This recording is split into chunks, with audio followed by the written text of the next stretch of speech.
Halo, perkenalkan nama saya Zara Sumati dari kelompok 7 akan membahas tentang hukum pajak formil. Pada penjelasan kali ini, penjelasan mengenai ketentuan hukum pajak formil. Merupakan peraturan perundang-undangan tentang tata cara bagaimana hukum pajak material menjadi kenyataan.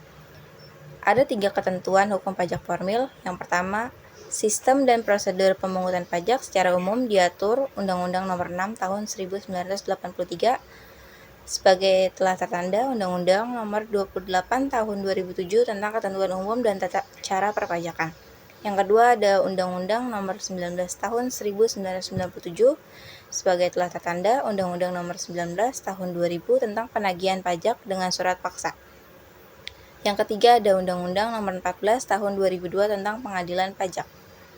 Ketentuan pajak formil memuat materi dalam Undang-Undang KUP yang mengatur yang pertama ada sistem perpajakan setelah reformasi perpajakan, 2 pendaftaran dan registrasi, 3 pelaksanaan kewajiban perpajakan atau SPT, 4 ada tata cara pembayaran pajak terutang, 5 pengembalian kelebihan pembayaran pajak dan pemberian imbalan bunga, yang keenam pengenaan sanksi berupa administrasi, yang ketujuh ada penetapan dan surat ketetapan pajak, yang kedelapan ada keberatan dan banding, 9 ada aturan pokok tentang penagihan, 10 tindak pidana pajak, 11 ada penyidik pajak, yang terakhir ada peralihan.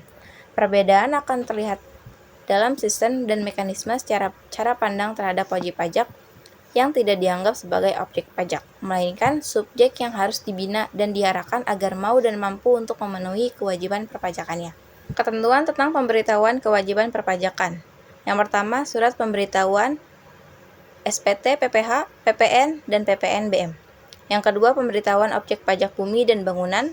Yang ketiga, ada pemberitahuan kepabean. Yang keempat, pemberitahuan barang kena cukai.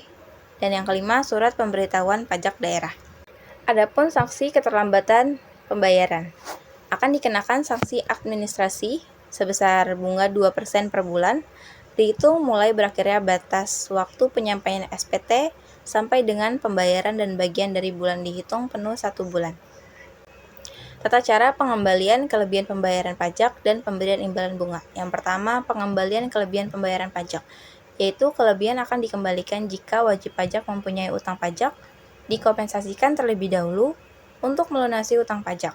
Pengembalian ini dilakukan dalam jangka waktu 1 bulan sejak keputusan.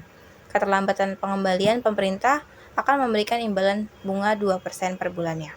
Yang kedua, pengembalian kelebihan pembayaran kepabean dan cukai.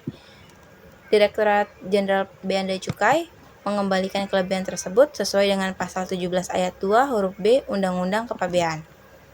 Yang ketiga, pengembalian kelebihan pembayaran pajak dan retribusi daerah.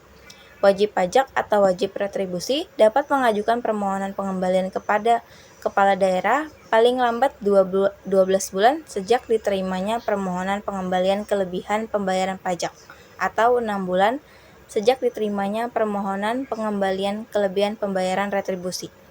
Yang keempat, imbalan bunga. Imbalan ini diberikan 2% sebulan untuk paling lama 12 bulan dihitung sejak dilakukan pembayaran. Utang pajak material menurut sistem self-assessment. Utang pajak timbul apabila terjadi tasbestan yang menimbulkan utang pajak. Utang pajak sendiri dalam sistem assessment menegaskan bahwa kewajiban perpajakan muncul setelah otomatis berdasarkan hukum, dan wajib pajak bertanggung jawab penuh atas perhitungan dan pelaporan pajaknya sendiri tanpa menunggu intervensi Fiskus. Surat tagihan pajak. Surat yang diterbitkan oleh Direktorat Jenderal Pajak berdasarkan Pasal 14 Undang-Undang Ketentuan Umum Perpajakan untuk melakukan tagihan pajak. Surat ketetapan bea masuk dan pajak-pajak dalam rangka impor. Surat ketetapan bea masuk dan pajak dalam rangka impor berperan penting dalam penetapan dan penagihan bea masuk serta pajak impor. Memastikan bahwa pemungutan yang dibayarkan sesuai dengan ketentuan yang berlaku dan memberikan dasar hukum bagi penagih atau pengembalian kelebihan pembayaran pemungutan impor. Kemudian surat tagihan cukai. Direktorat Jenderal Bea dan Cukai menerbitkan surat tagihan cukai untuk melakukan penagihan utang cukai yang tidak dilunasi pada waktunya. Surat tagihan cukai ini dan denda administrasi dilunasi selambat-lambatnya 14 hari dari diterimanya surat tagihan. Kemudian, surat ketetapan pajak daerah. Dokumen resmi yang menetapkan besar pajak terutang di tingkat daerah dan menjadi dasar bagi pemerintah daerah untuk melakukan pemungutan dan penagihan pajak daerah sesuai ketentuan yang berlaku. Sekian penjelasan singkat dari saya, kurang lebih mohon maaf. Terima kasih.